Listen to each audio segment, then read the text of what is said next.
The morning sun cast long shadows across the busy street corner as the young girl carefully set up her small wooden easel. Her hands moved with practiced precision, arranging her few art supplies on the cracked sidewalk. A plastic cup filled with murky water sat beside her, along with a worn palette holding just a few colors of paint.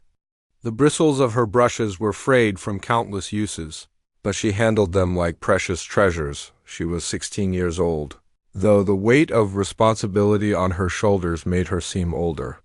Her long black hair was tied back in a simple ponytail, and her clothes, while clean, showed signs of being worn too many times. The sleeves of her faded blue sweater had small holes near the cuffs, and her jeans were patched at the knees.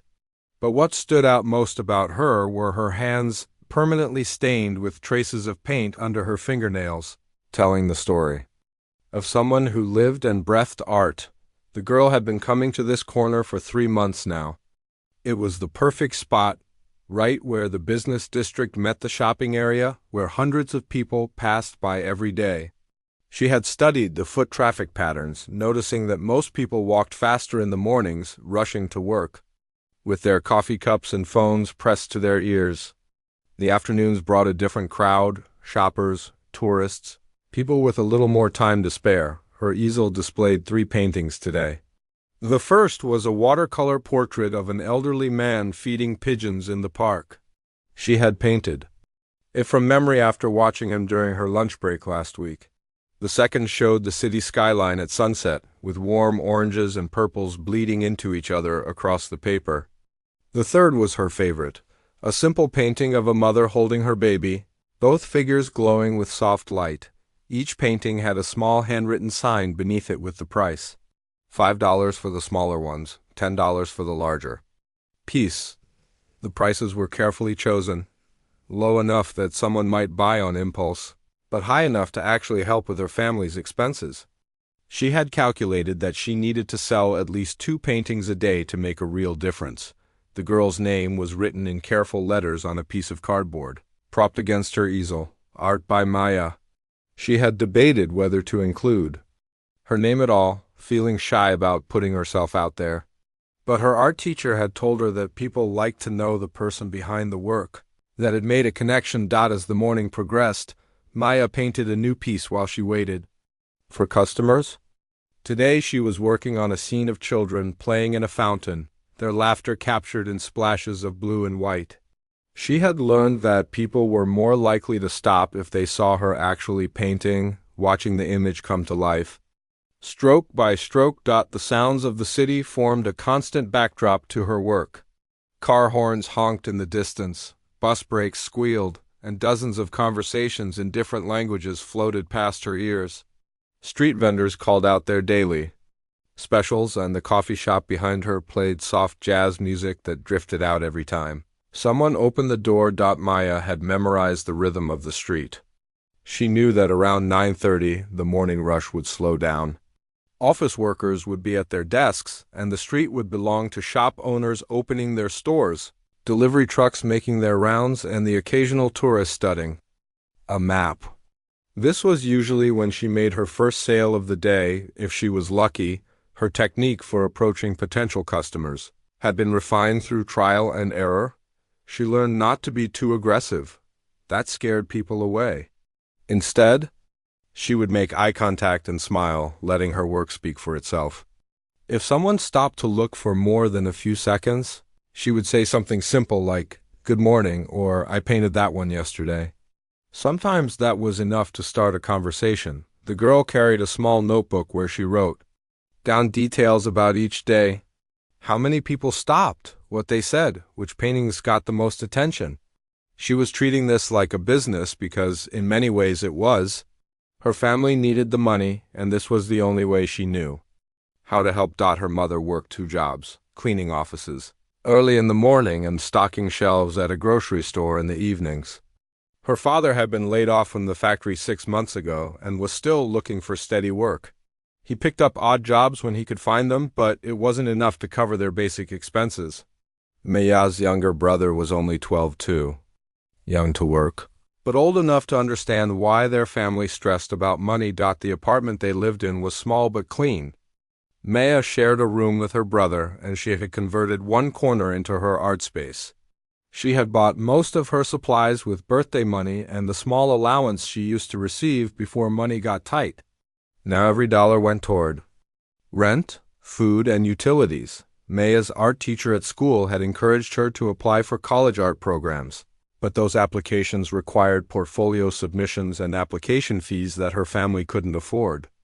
This street corner had become her way of not just earning money, but also building a portfolio and gaining confidence in sharing her work with strangers. Some days were harder than others.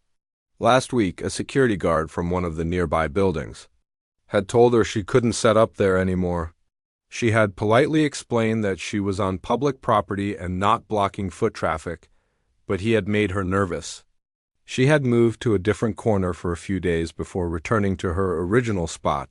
The weather was always a factor. Rain meant no painting, and wind could knock over her easel or blow her artwork away. Cold days meant fewer people stopped, and hot days made the paint dry too quickly. But Maya had learned to adapt, bringing a small tarp for unexpected drizzles and a spray bottle to keep her paints moist on sunny days. As she worked on her fountain painting, Maya caught sight of a businessman approaching. He was tall, well-dressed, and walked with purpose. She had seen him before. He passed by at almost the same time every morning, always looking straight ahead, never breaking his stride. His expensive suit and polished shoes suggested he could easily afford one of her paintings, but he had never even glanced in her direction. Maya continued painting, but kept the man in her peripheral vision. Maybe today would be different. Maybe. Today he would stop and look at her work. She had learned not to get her hopes up too high, but she never stopped hoping entirely. Each person who walked by represented a possibility, a chance to make a connection through her art. The morning sun grew stronger, warming the sidewalk beneath her feet. Maya adjusted her position slightly, making sure her paintings caught the light in the most flattering way. She had discovered that the angle of the light could make all the difference in how her colors appeared to passers-by. This was her world now, this corner, her easel, her paints, and the endless stream of people who might stop, might look, might bye. It wasn't the life she had imagined when she first started drawing as a child, but it was the reality she had learned to navigate with determination and hope. The alarm clock buzzed at exactly 5:30 in the morning, just like it had every day for the past 3 years. The man reached over and turned it off with the same mechanical motion he had perfected over countless mornings. His feet hit the cold hardwood floor of his bedroom, and he began the routine that had become as automatic as breathing: shower, shave, coffee, black suit, white shirt, navy tie. The same breakfast of toast and orange juice eaten while checking emails on his phone. By 7:15, he was walking out the front door of his downtown apartment, briefcase in hand, ready to face another day at the investment firm where he worked as a senior partner. The man was 45 years old, though. The stress of recent years had added lines around his eyes and gray streaks to his dark hair. He had built his career methodically, climbing from junior analyst to his current position through long hours and careful attention to detail. His colleagues respected him, his clients trusted him, and his bank account reflected his success. From the outside, he appeared to have everything a person could want, but appearances, he had learned, could be deceiving. His walk to the office took exactly 18 minutes, and he had timed it so precisely that he arrived at his building at 7:45 every morning. The route never varied. Down 5th Street for 6 blocks, left on Madison Avenue, past the coffee shop where he never stopped, past the newsstand where he never bought a paper, past the small crowd that gathered around the young artist on the corner. He had first noticed the girl about 3 months ago. She couldn't have been more than 16 or 17, sitting behind a small easel with paintings spread around her on the sidewalk. Something about the scene had made him uncomfortable, though he couldn't quite put his finger on why. Maybe it was the hopeful way she looked at every person who passed by, or the careful way she arranged her artwork to catch the morning light. The businessman had learned to look straight ahead when he passed that corner. He would check his phone or pretend to be deep in thought about an important client meeting. Anything to avoid making eye contact with the girl or her paintings. He told himself it was because he was busy, because he had important things on his mind, because he didn't have time for distractions. But the truth was more complicated than that. 3 years ago, his life had been completely different. He had been married to his college sweetheart, living in a house in the suburbs with a big backyard and a white picket fence. They had a daughter who was 15 at the time, full of dreams and artistic ambition. She had converted the basement into her art studio, spending hours down there painting, drawing, and creating sculptures from whatever materials she could find. His daughter had been talented, really talented. Her art teacher said she had a natural gift, and they had been discussing art schools and college programs. She had even started selling some of her pieces at local craft fairs, earning her first dollars as a working artist. The pride on her face when someone bought one of her paintings had been one of the most beautiful things he had ever seen. Then came the accident. It was a rainy Tuesday evening in October. His daughter had been driving home from her friend's house, taking a route she had driven dozens of times before. A drunk driver ran a red light and hit her car at full speed. She died instantly, the police said.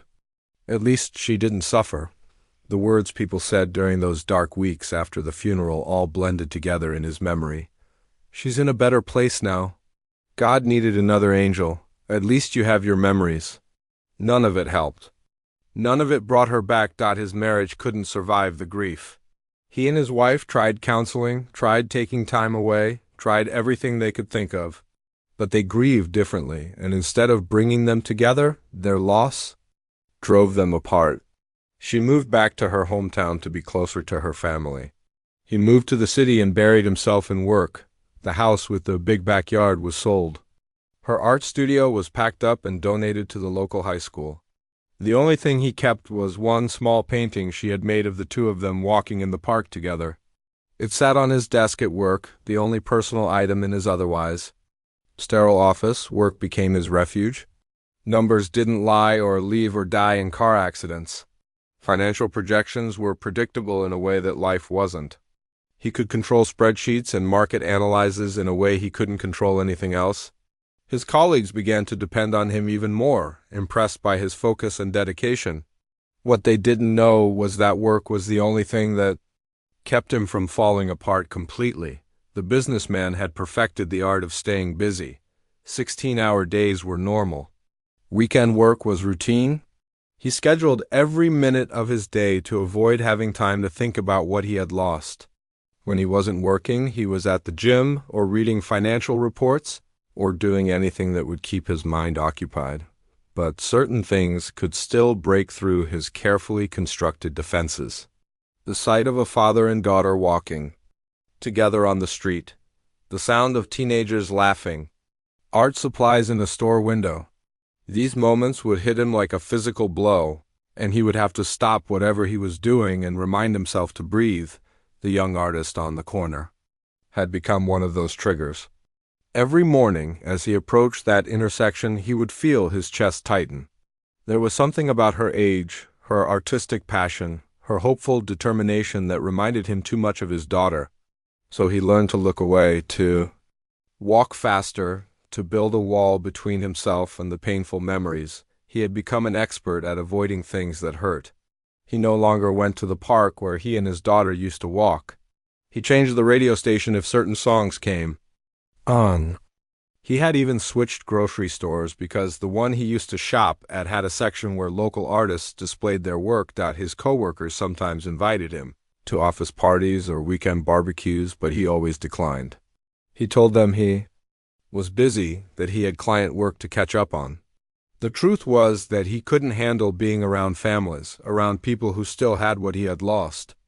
It was easier to be alone. The businessman's apartment reflected his emotional state. It was clean, organized, and completely impersonal. No family photos, no artwork on the walls, no signs that someone actually lived there rather than just slept there. He had hired a cleaning service to come twice a week, not because he was messy, but because he was barely there long enough to make a mess.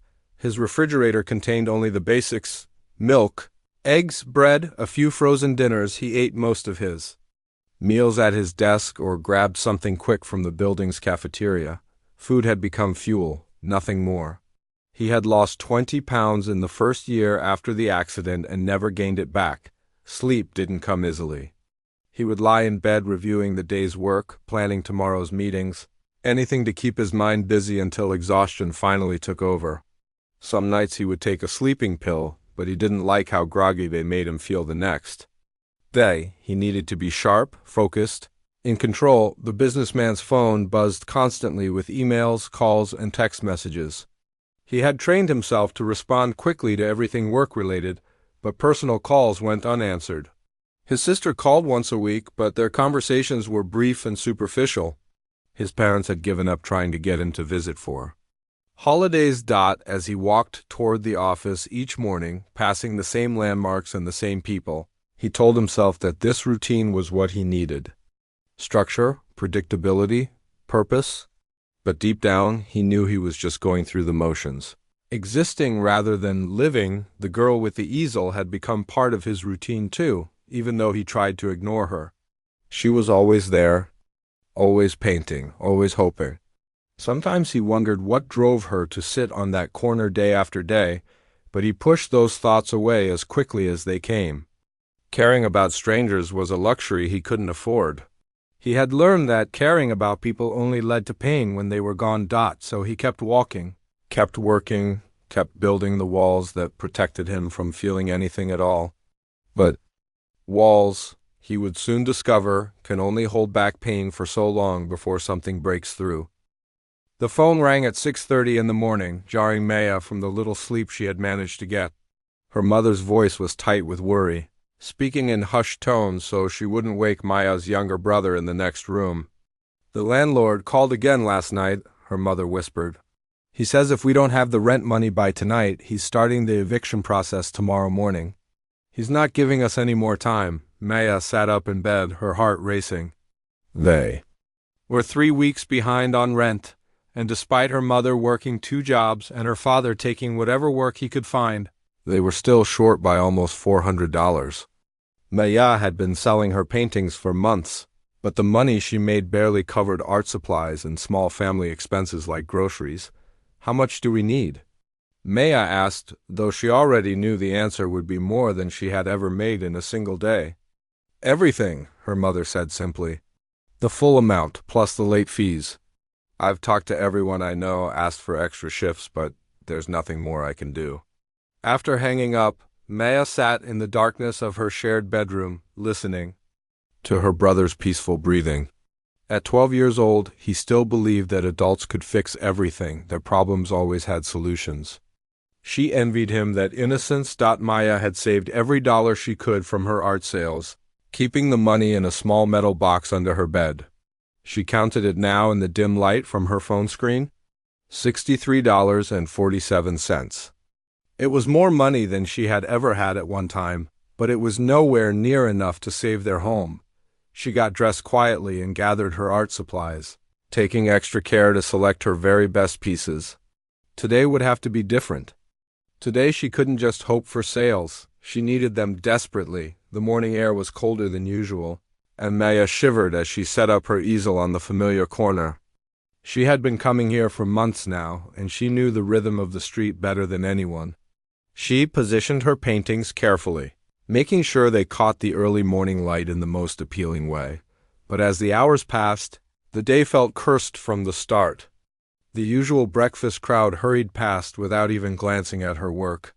A woman stopped to look at her cityscape painting, examined it closely, then walked away when Maya mentioned the price.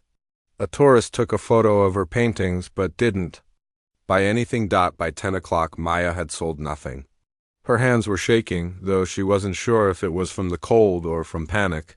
She tried to paint a new piece to attract attention, but her usually steady hands were trembling, so much that she couldn't control the brush properly. The businessman appeared at his usual time, walking with the same purposeful stride she had observed for months. Maya had long since given up trying to make eye contact with him. He was clearly successful, well-dressed, and exactly the kind of person who could afford her paintings. But he had never shown the slightest interest in her work. But today was different. Today, desperation overcame her usual shyness. Maya had been working on a special painting for the past 2 weeks. It was different from her usual work, more personal, more emotional. She had painted it from memory, trying to capture a moment she had witnessed in the park near her apartment. A father and daughter walking together, the little girl's hand in his, both of them laughing at something only they understood. The way the afternoon light had fallen on them had made the scene look almost magical. The painting was her best work. She knew that. She had spent hours on the details, the way the father's hand gently held his daughter's, the joy on both their faces, the soft glow of sunlight that seemed to wrap around them like a blessing. It was the kind of painting that told a story, that made people stop and remember their own precious moments. Maya had been saving this painting for the right buyer, someone who would appreciate not just the artistic skill but the emotion behind it. She had priced it higher than her other work, $25, because she knew it was worth more than her usual pieces. As the businessman approached, Maya made a decision that surprised even herself. She had never directly approached anyone before, always waiting for people to come to her. But today, with her family's home on the line, she couldn't afford to wait. She stepped forward, holding the painting in her hands like an offering. Her voice came out smaller than she intended, barely above a whisper. "Please, sir," she said, her words catching in her throat, "buy my painting. I really need the money." The businessman stopped walking, clearly startled by her direct approach. For a moment, Maya thought he might simply walk around her and continue on his way. But something made him pause, made him look down at the painting in her hands. Maya watched. His face changed as he saw the image. His expression shifted from mild annoyance at being interrupted to something she couldn't quite identify. His eyes fixed on the painting with an intensity that made her take a step back. "My family is going to lose our home," Maya continued, her voice growing stronger now that she had his attention. "We're behind on rent, and my mom works 2 jobs, but it's not enough. I've been selling my paintings here for months, but I need to make more money today or we'll be evicted." The businessman's eyes remained locked on the painting. Maya could see his hands trembling slightly as he stared at the image of the father and daughter. She wondered what he was thinking, what memory the painting might have triggered. "I painted this from something I saw in the park," Maya explained, thinking that maybe if she told him the story behind it, he would understand why it was special. There was this dad and his little girl, and they were so happy together. It was like they were in their own little world, you know? I wanted to capture that feeling of pure joy.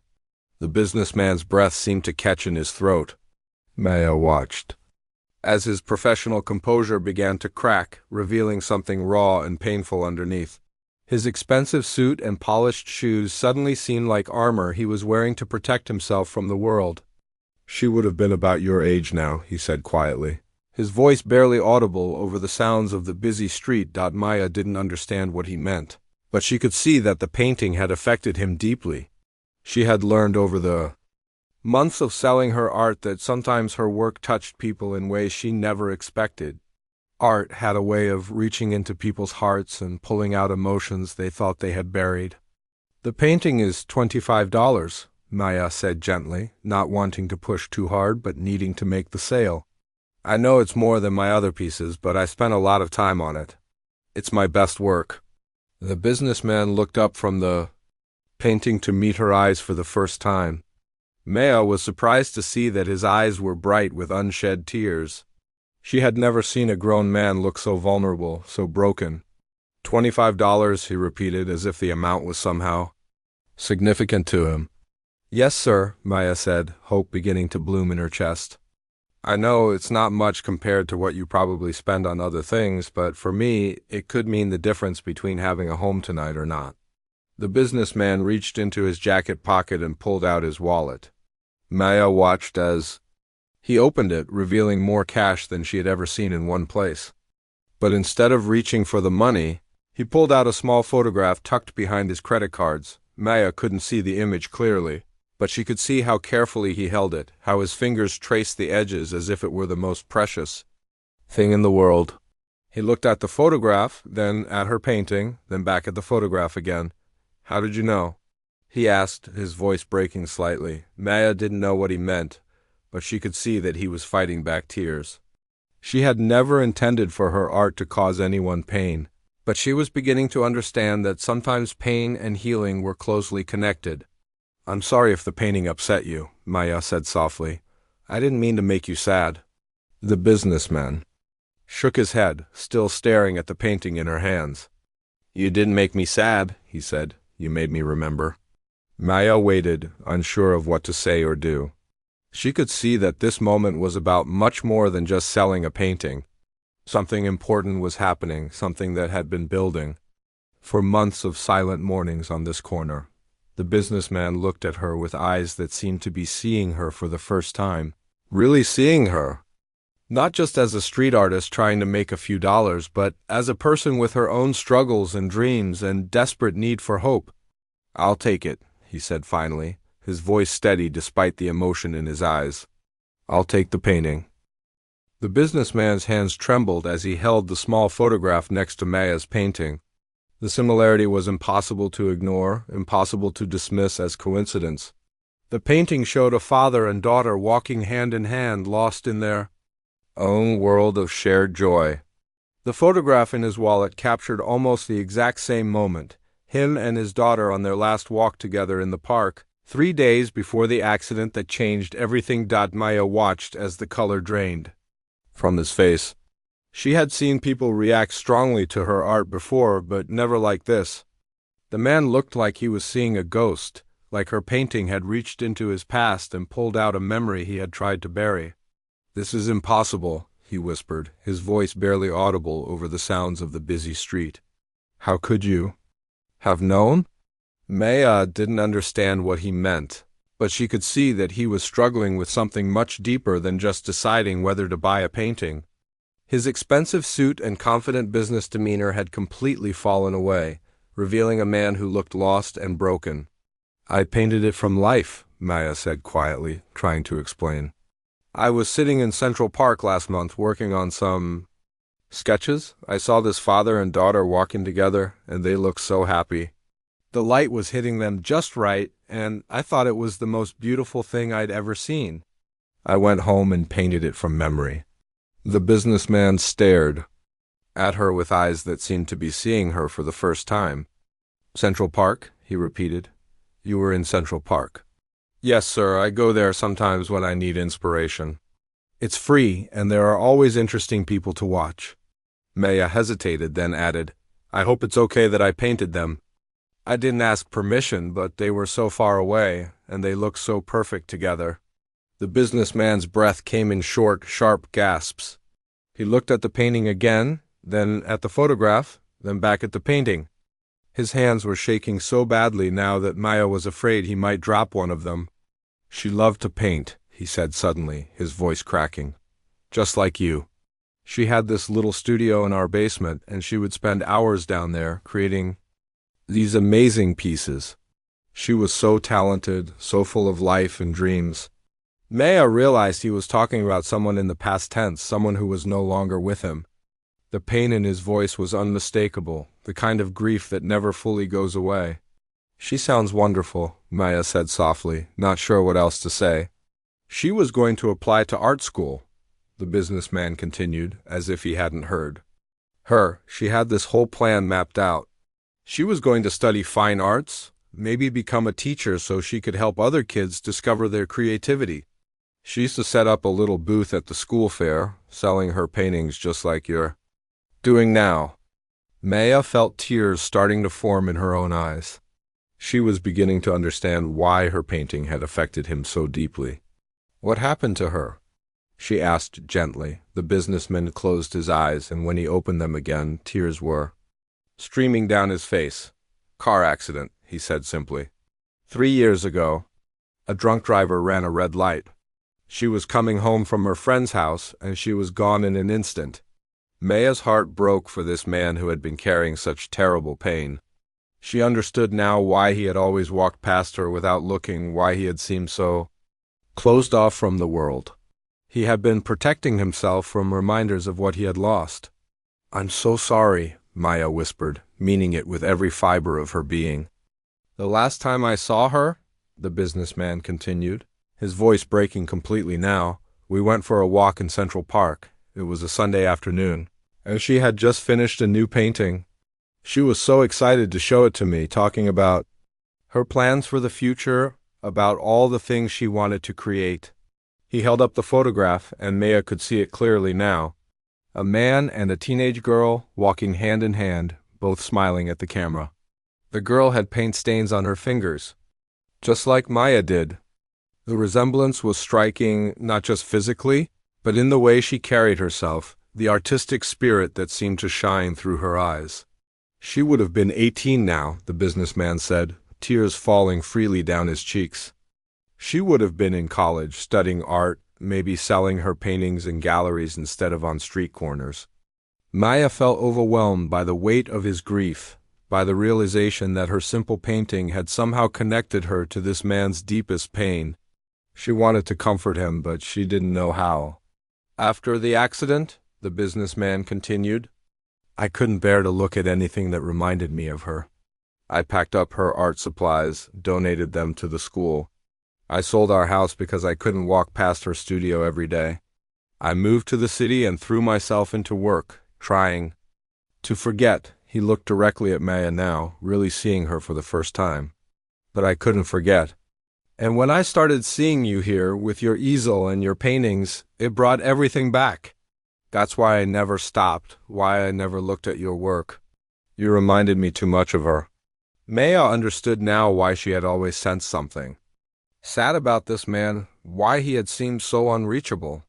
He had been running from memories that were too painful to bear. She wouldn't want you to stop living, Maya said quietly, surprising herself with her boldness. If she loved art as much as you say, she would want you to support other artists, to help them achieve their dreams. The businessman stared at her, his eyes wide with shock at her words. How can you possibly know what she would want? Because I'm an artist too, Maya said simply. And if something happened to me, I wouldn't want my family to stop believing in art, to stop helping other people create beautiful things. I'd want them to remember me by supporting the thing I loved most. The businessman's face crumpled, and he began to sob openly on the busy street corner. People walking past stared, some stopping to see if he was okay, but Maya stepped closer to him, creating a small bubble of privacy in the chaos of the city. I've been so angry, he whispered through his tears. Angry at the drunk driver, angry at God, angry at the world for taking her away from me, but mostly angry at myself for not being able to protect her. It wasn't your fault, Maya said firmly. Accidents happen, and there's nothing you could have done to stop it. But you're still here, and you can still honor her memory by doing good things in the world. The businessman looked at the painting again, then at Maya. You're about the same age she was when she died, he said, his voice filled with wonder. And you have the same passion for art, the same determination to follow your dreams despite the obstacles? Maya nodded, feeling a strange connection to this daughter she had never met. What was her name? She asked that the businessman smiled through his tears, the first genuine smile Maya had seen from him. Lily, he said. Her name was Lily, and she would have loved your painting. She would have loved meeting you. Maya felt tears streaming down her own face now. I wish I could have met her too, she said. In a way you have, the businessman said, looking at the painting one more time. This painting, this moment, it's like she's reaching out from wherever she is, reminding me that life is still beautiful, that art still matters, that there are still young people in the world who need support and encouragement. He reached into his wallet and pulled out several bills, far more than the $25 Maya had asked for. I want to buy all of your paintings, he said, every single one. And I want to know your story, your dreams, your plans for the future. Maya stared at the money in his hands, hardly believing what was happening. You don't have to do that, she said. Just the one painting is enough. No, the businessman said firmly, wiping the tears from his eyes. It's not enough. Nothing will ever be enough to bring her back, But maybe helping you is a way to honor her memory. Maybe this is what she would want me to do." He looked at Maya with eyes that were still sad but no longer empty. "What's your name?" he asked. "Maya," she said softly. "Maya," he repeated, as if testing how it sounded. Lily would have liked that name. She would have liked you. As Maya watched this broken man begin to heal, she realized that sometimes the most powerful thing art could do wasn't just to create beauty, but to create connection. Her painting had somehow built a bridge between her world and his, between the present and the past, between grief and hope. The businessman handed her the money, and Maya saw that it was enough to cover not just her family's rent, but several months of expenses. But more than that, she saw something in his eyes that hadn't been there before, a spark of life, a reason to keep going, a connection to the world he had been hiding from. "Thank you," Maya whispered, clutching the money to her chest. "No, the businessman said, carefully taking the painting of the father and daughter. "Thank you. You've given me something I thought I'd lost forever." As he walked away, Maya realized that her art had done something she never expected. It hadn't just earned her money, it had helped heal a broken heart. 6 months later, Maya stood in front of a gleaming storefront window, adjusting the display of paintings that bore her signature in the bottom right corner. The Maya's Art Gallery sign above the door was still so new that she sometimes had to pinch herself to believe it was real. The small space wasn't much, just 2 rooms with white walls and good lighting, but it was hers, and it was everything she had ever dreamed of. The businessman, who had told her his name was David, had kept his word in ways that went far beyond buying her paintings that desperate morning. After learning about her family situation, he had not only covered their rent, but had also sat down with Maya to understand her dreams and ambitions. When she told him about her desire to go to art school, he had smiled, a real smile, not the broken one from that first day, and said, "Lily would have wanted that too." Maya's transformation had been gradual but profound. With the immediate pressure of money lifted from her shoulders, she had been able to focus entirely on her art. David had connected her with professional art teachers, paid for better supplies, and even helped her apply to college programs. But more than that, he had become a mentor, a father figure, and a friend. The gallery opening had been David's idea. "You're too talented to be selling on street corners," he had told her one afternoon, as they sat in his office looking at her latest paintings. "People need to see your work properly displayed, in a space where they can appreciate the skill and emotion you put into each piece." Maya had been terrified at first. A gallery seemed like something for famous artists, not for a 17-year-old girl who had learned to paint by watching YouTube videos. But David had been patient, explaining the business side of art, teaching her about marketing and presentation, helping her understand that talent alone wasn't enough. She needed to learn how to share her gift with the world. The gallery's first exhibition was a collection of Maya's street paintings, the ones she had created during those months of sitting on the corner. David had insisted on displaying them exactly as they were, without any professional touch-ups or fancy framing. "These paintings tell a story," he had said. "They show your journey, your growth, your determination. People need to see that art. Doesn't have to be perfect to be meaningful." Maya walked through the gallery now, remembering the nervous energy of opening night 3 weeks ago. She had worn a simple black dress that David had helped her pick out, and she had stood next to each painting, telling visitors about the inspiration behind the work. To her amazement, people had listened. They had asked questions, shared their own stories, and most importantly, they had bought her paintings. The centerpiece of the exhibition was the painting that had changed everything, the father and daughter walking hand in hand. David had asked her to include it in the show, even though he had already bought it. "This painting saved both of us," he had said. "It deserves to be seen by as many people as possible." Maya had agreed, but she had written a special description for the wall next to it. "This painting was inspired by a moment of pure joy I witnessed between a father and his daughter. Art has the power to connect us across time and space, to remind us that love never truly dies, and that sometimes our greatest gifts come from our deepest pain. The story of Maya and David had spread throughout the local art community. A newspaper had written an article about their unlikely friendship, about how a chance encounter on a street corner had led to healing and transformation for both of them. The article had brought more visitors to the gallery, more people interested in Maya's work, and more opportunities than she had ever imagined possible, but the most important change had been in David himself, the broken man who had walked past. Her corner every morning for months had slowly begun to rebuild his life. He had started eating regular meals again, had reconnected with his sister, and had even begun talking to a grief counselor. Most significantly, he had taken down the walls he had built around his heart. "Lily would have liked you," David had told Maya one evening as they worked together to hang a new painting. "She would have been so proud to see what you've accomplished."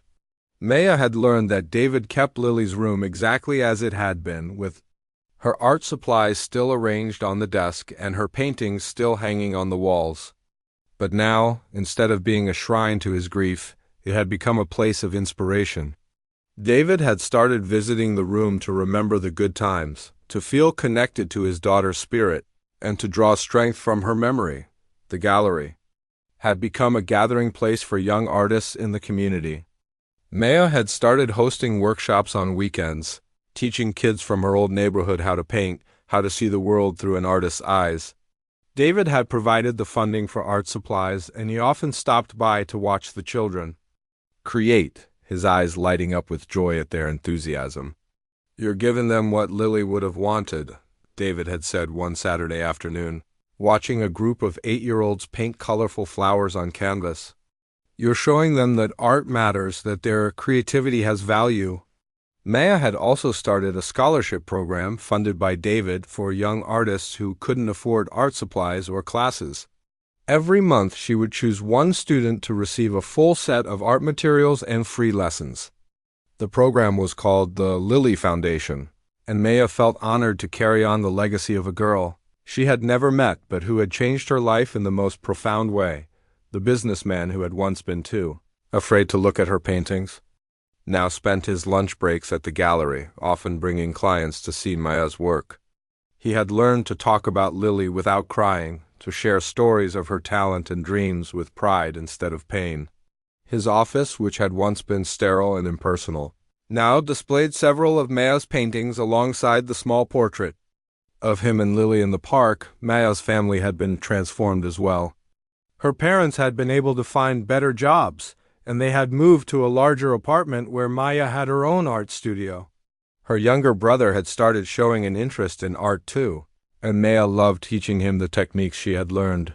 The success of the gallery had brought opportunities Maya had never dreamed of. She had been accepted to 3 different art schools, and David had offered to pay for her education. But Maya had decided to defer college for a year, wanting to focus on growing the gallery and helping other young artists find their voices. "Education is important," David had said when she told him about her decision, "but experience is valuable too." Lily would have understood that sometimes the best classroom is the real world. Maya often thought about that desperate morning 6 months ago when she had approached David with her painting and changed both their lives forever.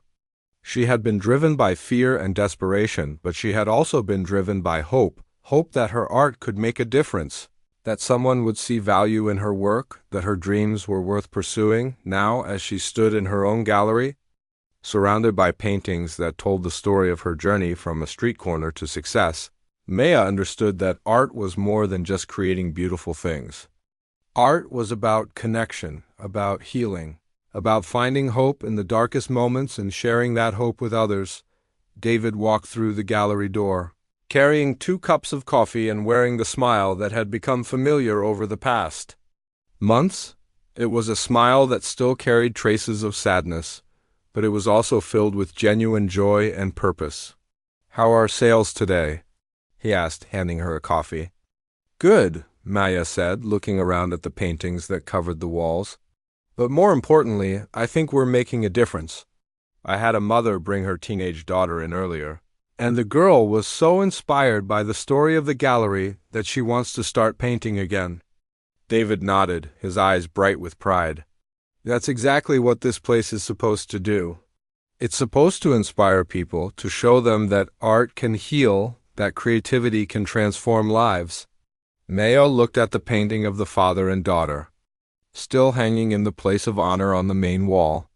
Do you think Lily would be proud of what we've built here? David followed her gaze to the painting that had started it all. I know she would be, he said softly. She would be proud of you for following your dreams, and she would be proud of me for learning to live again. As the afternoon sun streamed through the gallery windows, casting a warm glow over the paintings, Maya felt a deep sense of gratitude for the journey that had brought her here. A desperate plea on a street corner had become a story of hope, healing, and transformation. And in helping each other, she and David had discovered that sometimes the most beautiful art comes not from what we create with our hands, but from what we create with our hearts.